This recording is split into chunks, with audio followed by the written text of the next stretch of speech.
Boa noite. A 7 de setembro arrancaram as comemorações do Ano de Portugal no Brasil e do Ano de Brasil em Portugal. Até junho vão estar em destaque a cultura, a tecnologia e as relações comerciais entre os dois países. Em relação a este último tópico, nos primeiros 6 meses do ano, as exportações de Portugal para o Brasil cresceram cerca de 9%, mas o Brasil continua a não estar no top dos parceiros comerciais de Portugal. Será possível alterar esta situação? Pode o Brasil desempenhar um papel mais importante na saída de Portugal da crise? São alguns dos temas para a conversa com o convidado desta noite, Mário Vilalva, embaixador do Brasil em Portugal. Senhor embaixador, muito boa noite. Obrigado por estar aqui neste Grandes Negócios do ETV.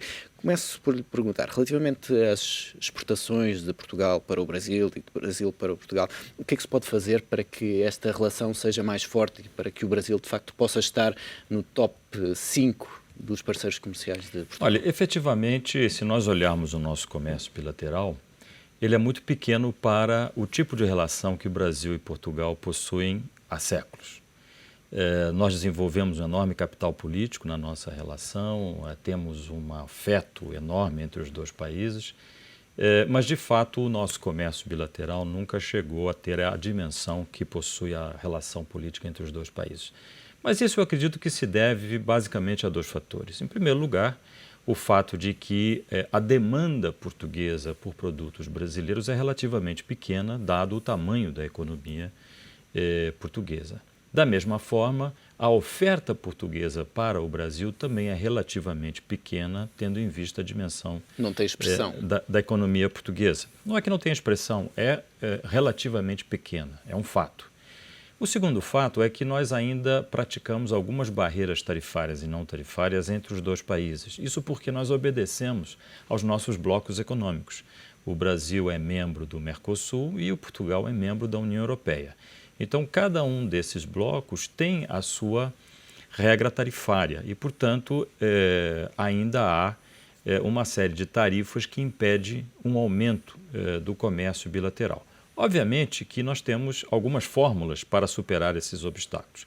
Em primeiro lugar, nós estamos procedendo a uma série de estudos que vão ser publicados justamente no ano do Brasil em Portugal e vice-versa, que revelarão alguns nichos de mercado que podem ser aproveitados entre os dois países. Como eu disse, não será um salto enorme, mas certamente há nichos que não estão sendo explorados e que poderiam ser aproveitados a partir desses estudos e de uma política de promoção comercial consequente com os resultados do estudo. Mas esse estudo ainda vai ser apresentado, mas na opinião do embaixador, que nichos podem ser esses, por exemplo, olha, para as empresas portuguesas no Brasil? Nós vamos apresentar esse estudo, ele está ficando pronto, provavelmente nos próximos 15 dias ele já será dado a conhecer, tanto no Brasil quanto aqui. É um estudo de duas mãos, onde as empresas que nós contratamos para esses estudos vão mostrar onde há determinados nichos que podem ser aproveitados. Eu não vou me antecipar, vamos deixar que o estudo seja devidamente divulgado no seu tempo. Mas a outra fórmula é nós conseguirmos negociar um acordo de livre comércio entre o Mercosul e a União Europeia. No momento em que nós negociarmos esse tipo de acordo, nós vamos reduzir as barreiras tarifárias e não tarifárias e aí sim nós daremos um salto qualitativo no nosso comércio bilateral. Portanto, é muito difícil nós procurarmos aumentar de forma exponencial os números do comércio bilateral sem que nós tenhamos esses mecanismos para serem utilizados. Agora, há um outro setor onde aí sim nós podemos e estamos aumentando consideravelmente a nossa relação, que é no dos investimentos. Não é? Há muitos investimentos portugueses no Brasil, como sabe, o estoque hoje é de cerca de 25 mil milhões de euros e nós, Brasil, já estamos também investindo bastante em Portugal, já temos aí um estoque de 3 mil milhões de euros e estamos continuando, porque estamos participando do programa de privatizações e, independentemente desse programa, também há uma série de empresas brasileiras que estão voltando seus olhos para a economia portuguesa. Portanto, eu acho que nós não temos que estar tão preocupados com a questão comercial. não é? Porque a questão dos investimentos a questão de investimentos é mais importante. Ela gera também riqueza, ela gera emprego, portanto, ela tem os benefícios também que tem o comércio. E aí, à partida, tendo em conta a situação das duas economias, o sentido será mais dos investimentos do Brasil em Portugal? Eu acredito que sim. Eu acredito que falou da mesma destes forma... processos de privatização. Estamos a falar dos casos da TAP? Estamos a falar de vários casos, não é? Obviamente, nós participamos da primeira privatização, que é a EDP. Infelizmente, não vencemos. Tiramos em segundo lugar, mas apresentamos uma boa proposta e estamos apresentando também propostas para as outras privatizações. Eu acredito que agora, brevemente, por exemplo, os hospitais particulares de Portugal, que o processo estará pronto proximamente e há um grande interesse de uma empresa brasileira, aliás, duas empresas brasileiras que estão participando especificamente desse processo. Agora, há também o caso da TAP, o caso da ANA, o caso dos Correios, o caso dos estaleiros navais de Viana do Castelo, o caso de Águas de Portugal, e eu acredito que em todos esses processos haverá empresas brasileiras participando. Relativamente aos casos da TAP e da ANA, seria uma porta de entrada interessante para as empresas brasileiras? Olha, eu acredito que, eu acho que, eu não uso muito a expressão porta de entrada. Eu acredito que será um bom negócio para as empresas brasileiras e, obviamente, para os governos é também de grande interesse que a TAP permaneça dentro da língua portuguesa, não é? Nós consideramos que o que a TAP fez é um grande instrumento estratégico, não é? Ela criou um sistema de voos para o Brasil que atende hoje 10 capitais brasileiras em voos diretos e liga essas capitais a mais de 50 cidades europeias. Então, isso daí, obviamente, é um eixo estratégico que se cria, como eu disse, em português.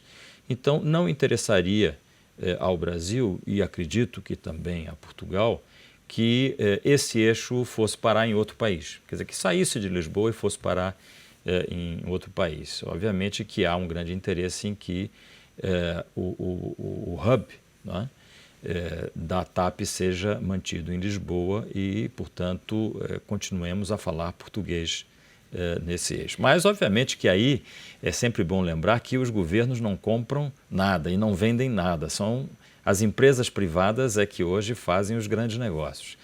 O que o governo pode fazer é estimular as empresas a participarem dos processos, né? E é isso que nós temos feito no caso das privatizações em Portugal. Muita gente me pergunta, então, o Brasil vai participar? Sim, o Brasil participa por intermédio de suas empresas, mas são elas que vão dizer se o negócio é bom, se não é, se é vantajoso, se não é. Mas há esse estímulo está a ser dado mais em relação a Portugal do que, por exemplo, a outros países na Europa? Porque vemos o caso da TAP, é um caso que obviamente pode ter um interesse forte para as empresas brasileiras, mas quando falamos de casos como os CTT ou as Águas, o interesse pode já não ser tão evidente. O interesse é evidente também nesses casos. Há empresas brasileiras que já manifestaram interesse também por essas outras privatizações. Obviamente que ainda é cedo para se falar nelas, porque não se conhece nem o edital, nem as regras do jogo, mas em todos os casos há claramente empresas brasileiras interessadas. E o que o governo tem feito é justamente ajudar a divulgar isso no Brasil e a estimular as empresas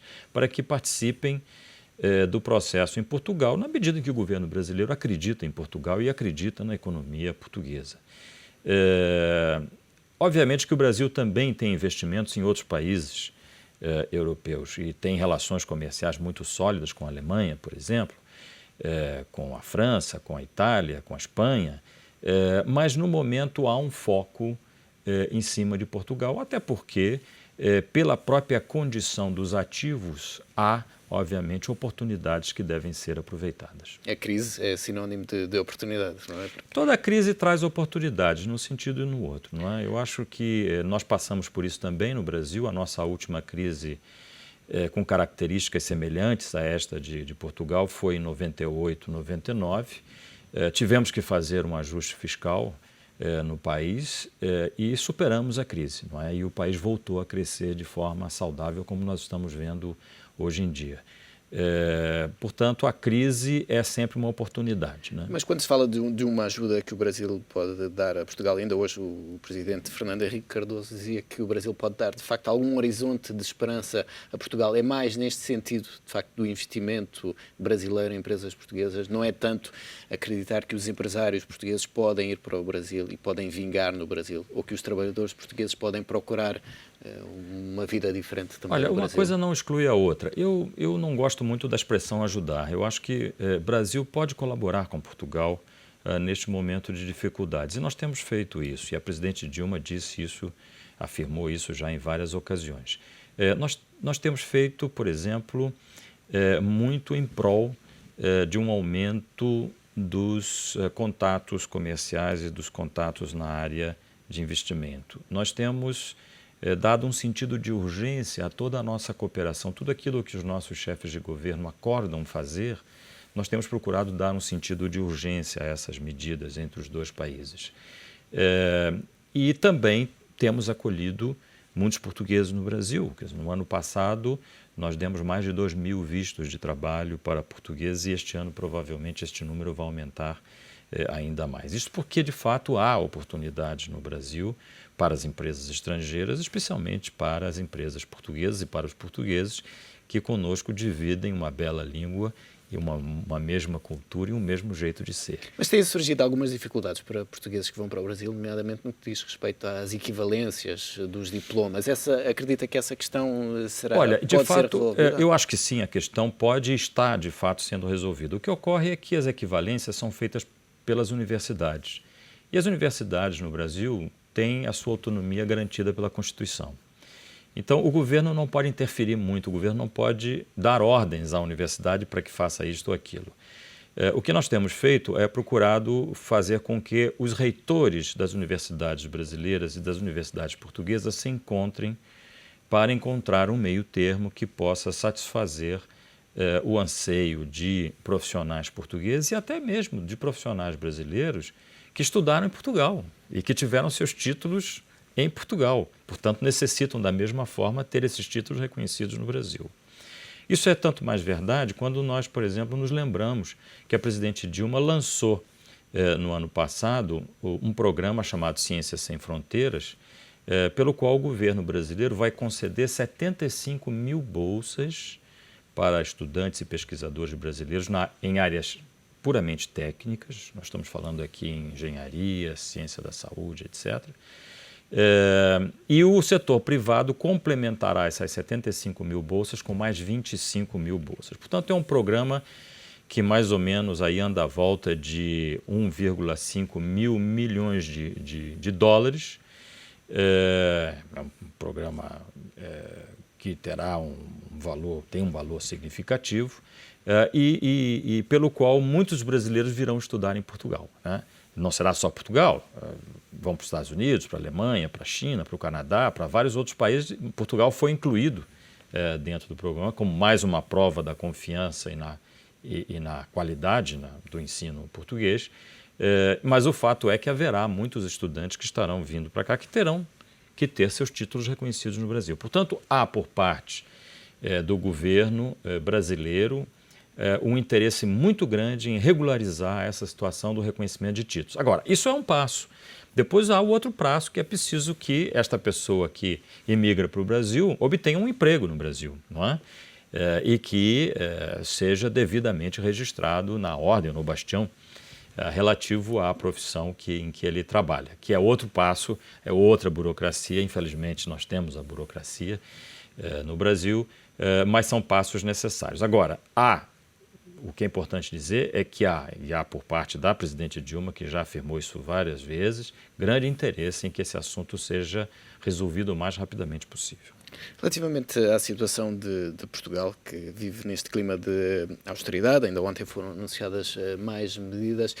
Como é que o embaixador, que está aqui em Portugal desde final de 2010, mas já que tinha estado há 20 anos, vê agora o país, desde que chegou desta última vez, em relação ao país que encontrou há cerca de 20 anos? Olha, de fato, eu estive aqui há 20 anos atrás, nós estamos falando de 1991, quando aqui cheguei com minha família, mas eu já conhecia Portugal e estive em Portugal tardiamente na minha vida, em 1980. Em 1980, Portugal era um país totalmente diferente do país que eu encontrei em 1991.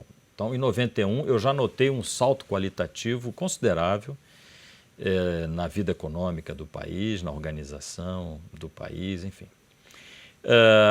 Passados mais 20 anos, eu hoje vejo que Portugal avançou muito mais.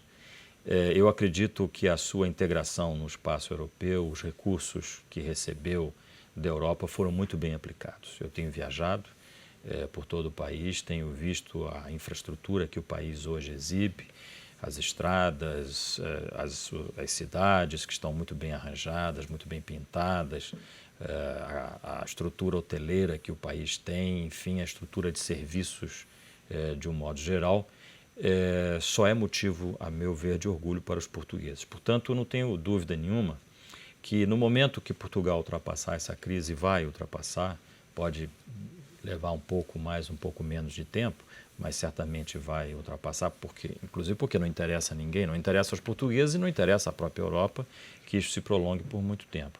Mas no momento que ultrapassar, o país já se encontrará diante de uma situação na área de infraestruturas bastante positiva, não é? Mas o embaixador, que tem experiência também como conselheiro económico, como é que vê estas medidas que estão a ser tomadas, tanto em Portugal como no resto da Europa? Você sabe que uma regra de ouro da diplomacia é a não interferência em assuntos internos de outro país. Portanto, eu não vou me pronunciar, daí obviamente. Eu coloco a pergunta mais genérica em termos de toda a Europa. Acha que a Europa o que eu posso dizer certo? É o seguinte, obviamente que a situação europeia nos preocupa muito no Brasil. Isso porque o Brasil tem um relacionamento com todos os países europeus de alto nível, são responsáveis hoje por 20% aproximadamente de nossas exportações, por 20% do investimento direto que é feito no Brasil e por toda essa relação afetuosa que existe. Afinal de contas, como sabe, a nacionalidade brasileira é formada, além de árabes, africanos, asiáticos, é formada também por um sem número de europeus. Não é? Nós temos no Brasil alemães, italianos, espanhóis. Embora o nosso DNA seja português, nós temos uma variedade muito grande de europeus. Portanto, há uma ligação muito forte do Brasil com a Europa, de um modo geral. Então, nós vemos com muita preocupação essa crise, inclusive porque isso também afeta o Brasil. Então, nós vemos hoje que o crescimento esperado para este ano já não vai se verificar muito em função das reticências que existem no meio empresarial com relação ao que pode ocorrer na Europa. Nós sabemos, por exemplo, que os Estados Unidos ainda não estão reagindo como nós gostaríamos que estivessem. Mas, infelizmente, a Europa também se encontra numa situação ainda muito delicada e que poderá ter consequências também delicadas para o Brasil. Mas vemos que a resposta que o Brasil está a tentar dar é uma resposta diferente, é uma resposta pelo lado dos estímulos. Dilma Rousseff anunciou um plano de construção de infraestruturas de mais de 50 mil milhões de euros, se não estou enganado, alguns benefícios fiscais que estão a ser concedidos também. É uma atuação mais do lado do estímulo do que da consolidação. É verdade. É lógico que as situações não podem ser comparadas. Nós fizemos o nosso ajuste fiscal, como disse, em 98, 99, e hoje nós temos números muito saudáveis na economia brasileira como um todo. Qualquer número que se olhe, o número da inflação, o número do desemprego, as reservas internacionais, a relação dívida pública-PIB, qualquer um desses números revela que a economia brasileira está com saúde hoje. A questão é saber se nós vamos crescer mais ou menos e como que nós podemos manter esse crescimento de forma sustentada ao longo do tempo. Afinal de contas, o Brasil precisa crescer de forma sustentada para resolver ainda uma série de contradições internas, inclusive na área social.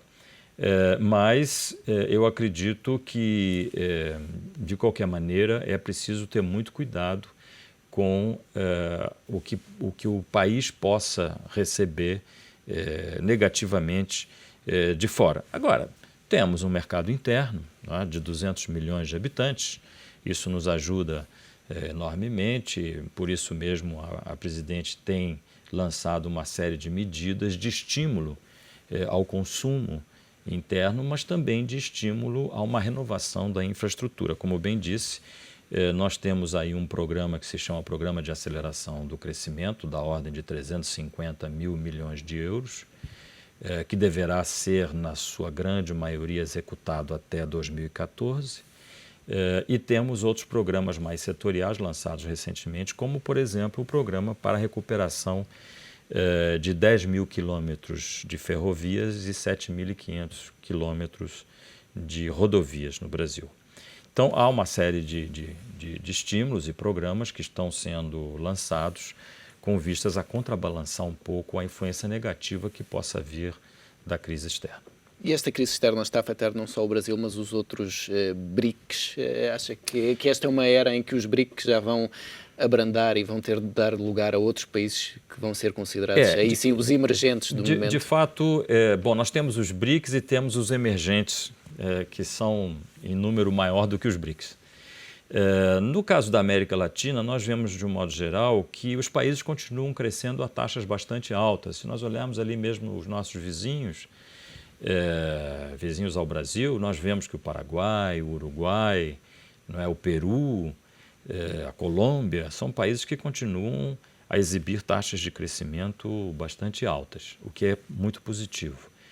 Mas se nós olharmos os demais BRICS, a Índia, a Rússia e a China, nós vemos que há aí o que nós chamamos de freio de arrumação, não é?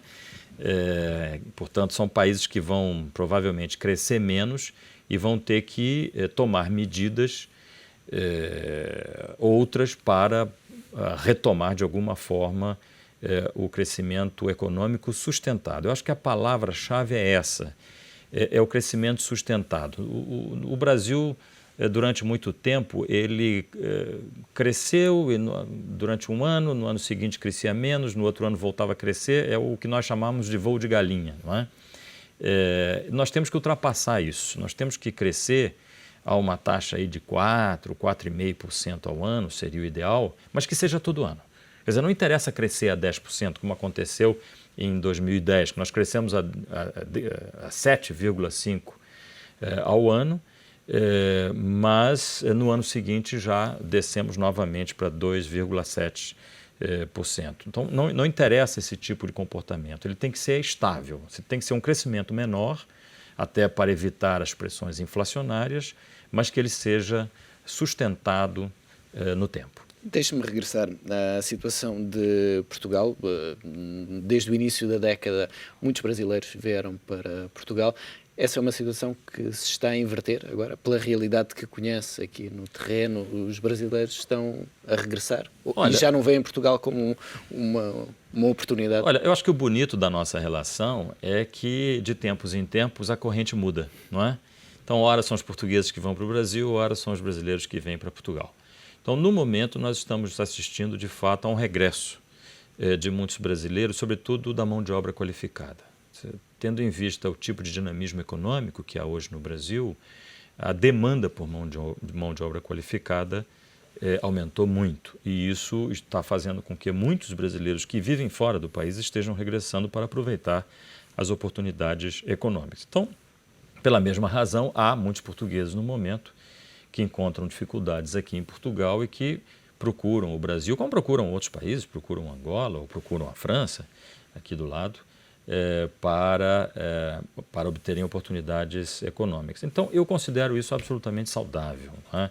Eu acho que isso faz muito bem aos dois países, faz muito bem à nossa relação tradicional e fraterna, e eu espero que esse tipo de fluxos migratórios continue aí ao longo dos anos. Mas para os portugueses que estão, de facto, a pensar nessa possibilidade, que conselhos é que o embaixador pode Olha, o conselho é, em primeiro lugar, que tenham uma relação de trabalho no Brasil. É importante que, antes de ir, procurem se informar sobre quais empresas estão precisando de mão de obra, em que projetos poderiam os profissionais portugueses estarem enquadrados.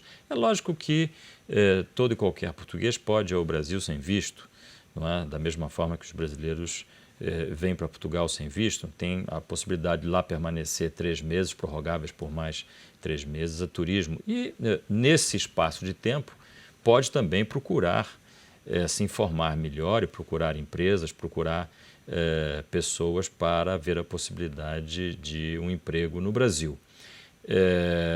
Agora, no momento em que de fato houver a possibilidade de se concretizar uma relação trabalhista, então aí nesse caso a pessoa tem que regressar para Portugal e fazer toda a tramitação do seu pedido de visto via um dos consulados do Brasil aqui em Portugal. Como sabe, nós temos 3 consulados, um no Faro, um em Lisboa e um no Porto. E esses consulados estão hoje, além de atender os brasileiros, estão atendendo também os portugueses que querem imigrar para o Brasil. Portanto, o conselho que eu dou é que se informem bem, porque há muitos que vão achando vão à aventura, que não é? vão à aventura. Quer dizer, evitar um pouco a aventura para que a pessoa não tenha decepção depois, né? Não tenha frustração. Porque, inclusive, não queremos que nossos nacionais de ambos os países tenham qualquer tipo de frustração em nossos respectivos países. Portanto, eu acho que é importante se informar, a embaixada está disponível para isso, os nossos consulados estão disponíveis, qualquer um pode aceder a essas repartições públicas e encontrar a informação que necessita. Regressando aqui a um tópico que o embaixador frisou logo no início deste programa, a questão das barreiras tarifárias. Essa é uma questão que abrange, obviamente, um leque muito mais alargado de países do que simplesmente esta relação Brasil-Portugal. Estamos a falar a nível da Organização Mundial do Comércio. Esses temas têm sido um pouco esquecidos perante toda a crise que se está a viver.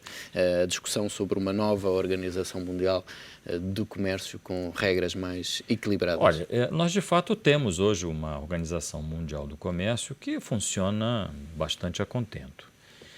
Obviamente que o nosso interesse no Brasil era de que a organização pudesse também cobrir o comércio agrícola mundial, que hoje basicamente ela procura regulamentar o comércio na área industrial. Houve uma tentativa, a famosa rodada de Doha, caminhou nesse sentido, ou seja, de procurar regulamentar e, ao mesmo tempo, liberalizar o comércio na área agrícola. Infelizmente, isso não foi possível. Não se chegou a uma conclusão na rodada de Doha. Perdemos a oportunidade, porque em seguida veio a crise, primeiro norte-americana e depois a crise europeia, e, portanto, os nossos negociadores estão aí dando um intervalo para ver se retomam no futuro essas negociações. Eu acredito que, na ausência dessas negociações, nós devamos prosseguir com os acordos regionais ou birregionais. Daí a razão pela qual o presidente Dilma, recentemente, numa reunião da Câmara de Comércio Exterior, ela foi muito clara quando disse que era a hora de nós retomarmos as negociações com a Europa, ou seja, Mercosul, União Europeia, com vistas a uma liberalização do nosso comércio birregional. Portanto, a Organização Mundial do Comércio, eu acredito que ela está funcionando, ela avançou muito, né, em relação ao antigo GATT, mas precisa avançar mais ainda, sobretudo em áreas que ela não cobre, como é o caso do comércio agrícola. Mas a estratégia terá de passar então por acordos mais pequenos e depois tentar chegar a um grande acordo global. É mais fácil trabalhar nesse esse é um sentido. debate, é um debate que ocorreu em várias partes do mundo, inclusive no Brasil, era se saber o que vinha antes e o que vinha depois. Nós preferiríamos que tivéssemos um amplo acordo patrocinado pela Organização Mundial do Comércio, no lugar dos acordos birregionais. Entretanto, se isso não foi possível, vamos procurar fazer com que exista algum tipo de acordo. Nós não sabemos também qual é o acordo possível, não é? As negociações estão avançadas, a parte sistêmica já está praticamente concluída, e devemos entrar proximamente na negociação do chamado acesso ao mercado, que é a negociação propriamente das tarifas, o que um lado reduz e o que o outro dá em compensação. Então, essa que é a parte mais difícil. deverá ter início proximamente. E vamos cruzar os dedos para ver se chegamos de fato a um acordo. Mas as condições até mudaram, as condições na Europa mudaram, não? As condições no Mercosul também mudaram. A visão que os países têm é diferente, mas sente que até por essas condições terem mudado, o Brasil tem uma voz diferente hoje em dia no mundo? Tem uma voz mais forte? Eu não tenho dúvida em relação a isso, não é? O Brasil sempre foi um país, sobretudo pacífico e interessado em participar das discussões de paz e desenvolvimento no mundo. Nós temos tradição nisso. E, obviamente, hoje, com a dimensão da economia brasileira, já se fala aí que a economia brasileira é a sexta do mundo, é natural que o Brasil venha desempenhar um papel cada vez mais protagônico na busca da paz, na busca do desenvolvimento, na busca da justiça social, na busca dos direitos humanos no mundo. Então, eu acredito que o Brasil, pela sua dimensão, pela tradição da sua história, pela tradição da sua diplomacia, ele de fato vai procurar cada vez mais um espaço próprio nas relações internacionais. Estamos quase a chegar ao final desta nossa conversa, Sr. Embaixador. Nesta função que tem agora em Portugal, que marca é que gostaria de deixar nesta sua passagem pela Embaixada aqui em Lisboa? Como alguém que abriu a porta, de facto, para mais investimento brasileiro em Portugal? Olha, eu tenho muito orgulho dessa nossa relação Brasil-Portugal. Tenho muito orgulho de todo o legado português que existe no Brasil. Tenho orgulho do aporte que os brasileiros têm procurado dar à sociedade portuguesa. Eu acredito que nós vamos dar um passo importante a partir deste ano de Portugal no Brasil e de Brasil em Portugal, que é o de fazer com que a língua portuguesa não seja apenas a língua dos nossos escritores, dos nossos romancistas e dos nossos poetas. Nós já estamos cooperando em área de ponta. Vou dar um exemplo. A Embraer vai inaugurar, no dia 21 de setembro, 2 grandes fábricas em Évora. E são fábricas que vão produzir peças de avião, asas, empenagens, caudas dos aviões que serão exportadas para o Brasil, onde vários tipos de avião estão sendo montados pela Embraer. Ora, nós já estamos cooperando em área de tecnologia de ponta, não é verdade? Da mesma forma que a PT Telecom, quando investiu no Brasil, fez introduções tecnológicas importantes na telefonia brasileira, ou quando o governo português introduziu o sistema Rapid na entrada dos passaportes, no controle de fronteira no Brasil, não é? Foi uma tecnologia portuguesa. Da mesma forma que os nossos cientistas já estão conversando, que os nossos acadêmicos agora vão aumentar o fluxo, o intercâmbio de acadêmicos na área técnica vai aumentar enormemente.